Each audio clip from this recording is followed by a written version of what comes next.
Welcome back to What You Will Learn. My name is Adam Ashton. And my name is Adam Jones. Today we are reviewing Getting to Yes by Roger Fisher and William Ury.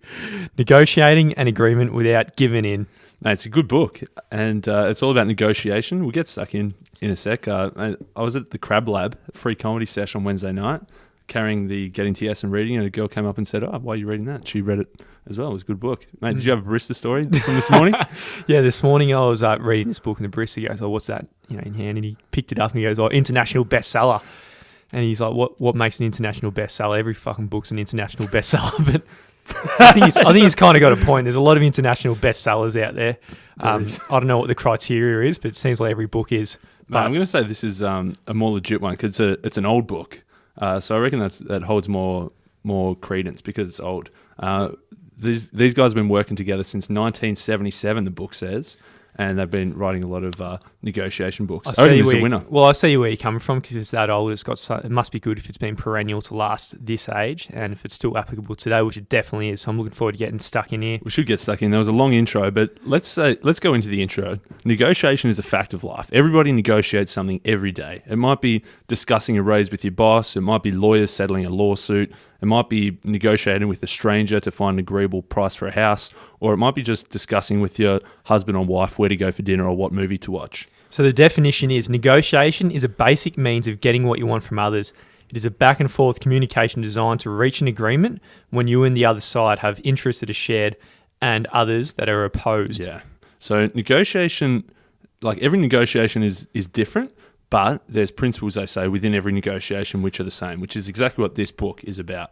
And the first type of negotiation they talk about is the wrong type, but it's the type that everybody uses, and they call it positional bargaining. And that's where you take a position, the other side takes a position, you hold firm, and then try to find some kind of middle ground where everybody compromises to somewhere in the middle. So each side, in this case, takes a position and argues for it and makes concessions to reach a compromise. So, you're going for a negotiation for a 10 grand pay rise, you speak with the boss, and then all of a sudden you negotiate and you take positions and you compromise to be, maybe a 5 grand pay rise or something like that. From a high ground academic perspective, the ideal negotiation should be something that produces a wise agreement for all parties. It should be efficient in terms of time and cost, and it should improve or at least not damage the relationship. And that's like the academic criteria, and the traditional positional bargaining that everybody uses violates all three of those. So the first one is that arguing over positions produces unwise outcomes. So because you pick a position, you pretty much tend to lock yourself into that position. Even though it might not be ideal for you, by arguing for it, you hold firm in that position. Yeah, exactly. You solidify it. So by defending against attack, it comes up in a lot of books, right? Like we don't want to look like idiots. So we really solidify our ground based on whatever position. And we try and convince the other side of the impossibility of changing your opening position because you're so hard and firm and strong on what your ideas are. Yeah, even if your first position that you take, you might only be 60% strong in that position, but the more you fight, the stronger you get on it, even though you should probably compromise on a few things. A couple of real-world examples. In 1961, JFK was negotiating with the Russians to try and stop nuclear testing around the world. And because this negotiation fell through, it led to 3 decades of the Cold War arms race. So the reason it fell apart was the US wanted to do 10 inspections per year, inspections in air quotes, and the USSR said, no, you can't do more than 3 inspections. And because they were so far apart, talks broke down. USSR didn't want to do more than 3, US didn't want to do any less than 10. But the issue was they didn't even say, what is an inspection?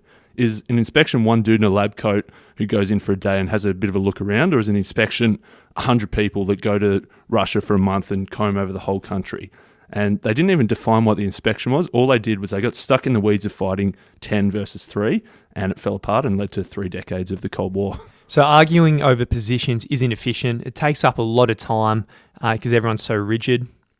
And it leads to dragging your feet, stonewalling, threatening to walk out, and all that kind of stuff. Yeah, plenty of wasteful tactics involved in that style. And the other thing that is an issue with positional bargaining is that it becomes a contest of will, and it can damage your relationship because ultimately the strongest will wins.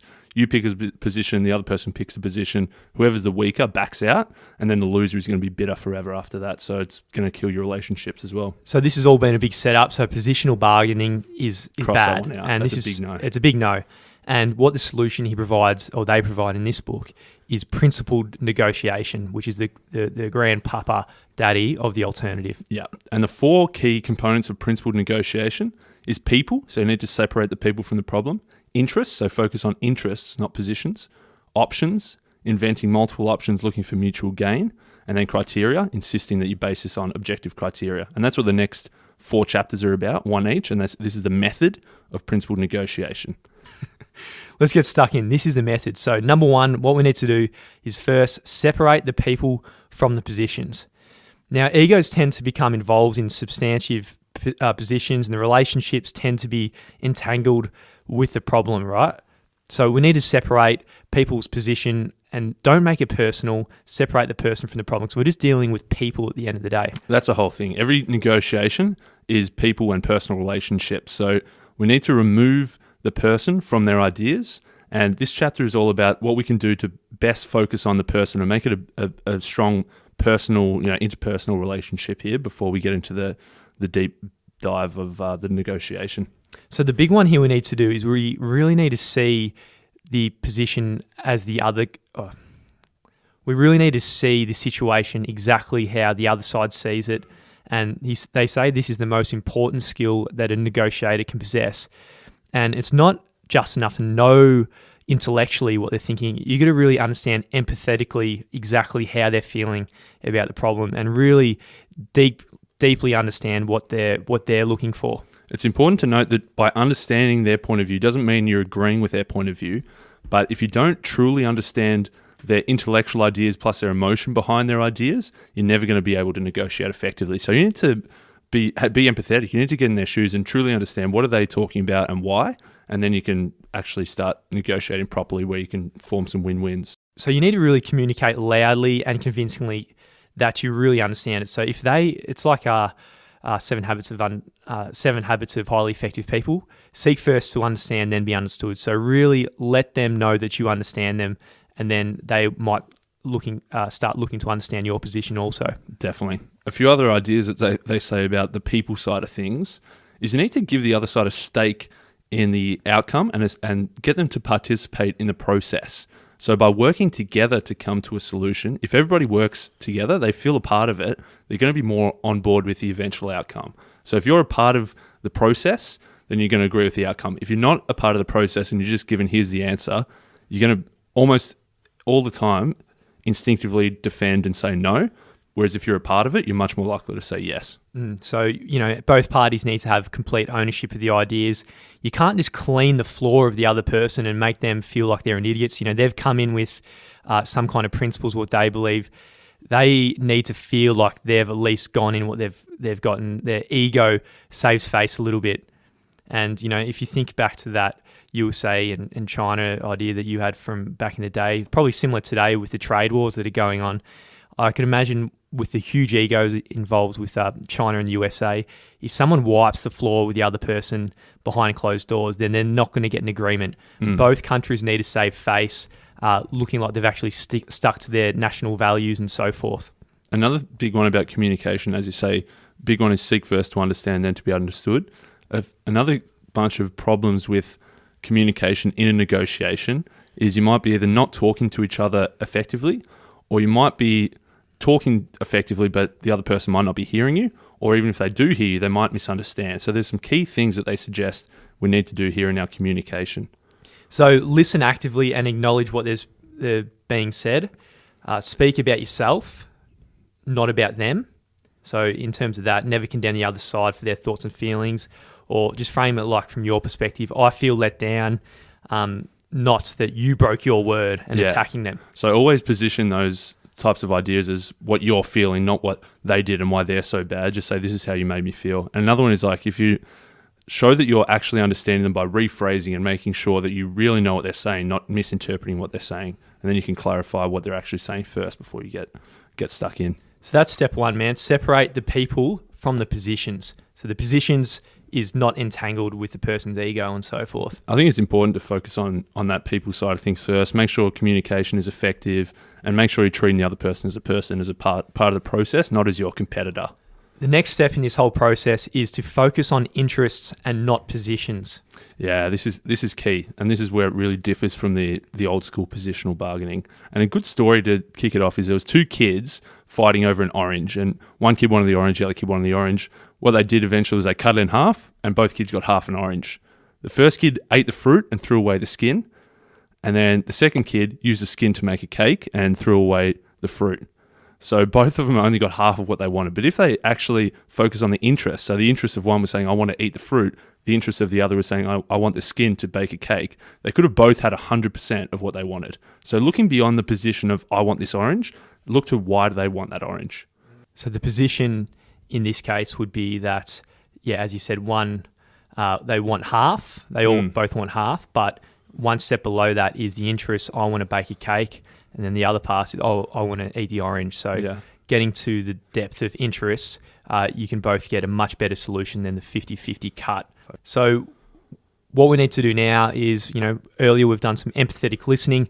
We need to really list out their interests. What are their actual interests and think about how we can satisfy them. It's important to put that on the table rather than just saying, this is my position, this is what I want. You need to ask why, essentially. Go deeper and find the interests behind that.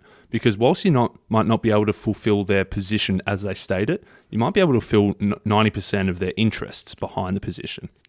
So you might actually want to just even brainstorm, a list of their interests and a list of yours, so you're not just stuck on the same two positions. Now, that's a perfect segue into the third step, which is inventing options for mutual gain. So rather than viewing this as a fixed pie and everybody's got their own positions and you're deciding how to cut it, you want to grow the pie first and try to come up with some new, different, creative, imaginative ideas where both parties can satisfy more of their interests. So here's the big one. Most people see the role of negotiation as narrowing the gap between two opposing positions. So let's just think of, I want a $5,000 pay rise, and you find it's 1 point in between that what you are now and what you want, rather than broadening the potential options available. So you need to really brainstorm a whole list of other stuff that is aligned with your interests and aligned with their interests, and then you can, the pie can just grow bigger for everyone. Definitely. And what they say is you want to brainstorm these ideas and you need to separate the inventing process from the deciding process, because nothing kills creativity and imagination more than judgment. So you want to just get together and throw out a whole bunch of ideas first, rather than saying this is a good idea or this is a bad idea. Just get a shitload of ideas out there, and after the idea process, then you can go into deciding which ones are best. So you might think chess is a zero-sum game, right? Someone wins, someone loses, net zero. Yeah. But what happens if the dog comes in halfway through the corridor, jumps on the chess table, blows all the pieces apart? There's no winner. And knocks the beer on the carpet. In reality, this is an option that can happen. Everybody's worse off. Yeah, exactly. So you shouldn't be, like the analogy they say, you shouldn't just view it as a fixed pie where somebody wins, somebody loses. It's not zero sum. You need to realize that there always is a chance that both people could be worse off, but there's also the option for both people to be better off. So you want to grow that pie, you want to add in different options. So now we've invented a whole lot of options for mutual gain, right? So you've got the things on your side and the things on their side as well.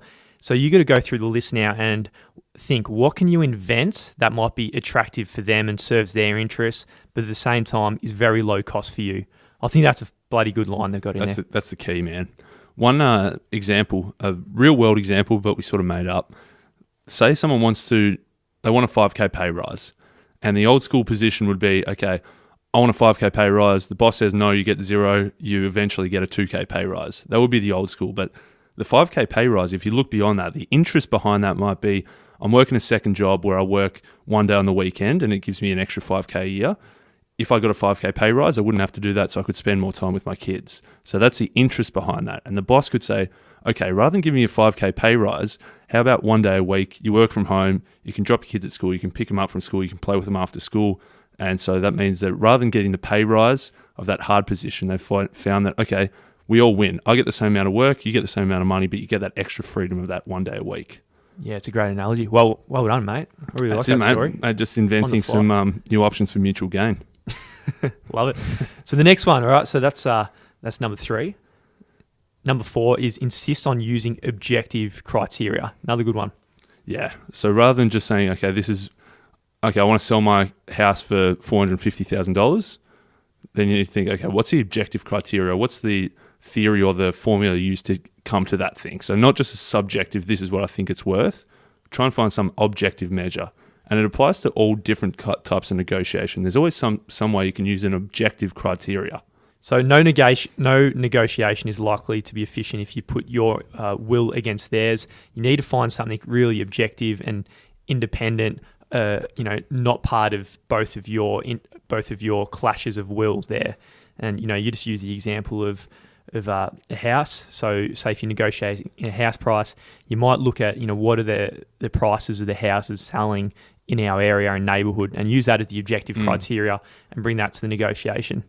Yeah, so there's plenty of, they say there's either fair standard or fair process. So a fair standard might be looking at market value or looking at precedent, what's happened in the past, or looking at professional standards, like it might be building codes, or it might be the law, or it might be science, or it could be moral standards. So using any of these as objective criteria to find a fair standard that you can both agree on. So it's sort of like the high ground maneuver from Win Bigly. You're not fighting in the weeds, you're getting to the high ground and saying, okay, what can we agree on is a fair way to approach this? Another one, so for example, if we're back to the story of you getting your pay rise, you might, rather than negotiate there, you might look around and see what other people are paying for similar roles in similar professions in your industry, and find some, something online or something and bring that into the negotiation. One part I love about all this, which isn't in the book, so it's a bit of Adam Jones here, but I'd probably recommend going out and cherry picking your own objective criteria. So it's not really objective, it's subjective in a sense. Subjectively but objective. It seems objective. But that's it. If you can say at the start of the negotiation, okay, I want to negotiate a pay rise. Can we agree that I should be paid market value? I should be paid what everybody else is paid. Like, that's an objective criteria. That's a standard side. The process side is like, say, kids dividing up a piece of cake. One cuts, the other one chooses. Because I was the older brother. Whenever I was cutting cake, I'd normally sort of cut myself 65%, give my brother Nige 35%, because I cut and chose. But if one cuts and one chooses, you're going to get pretty bloody close to 50-50.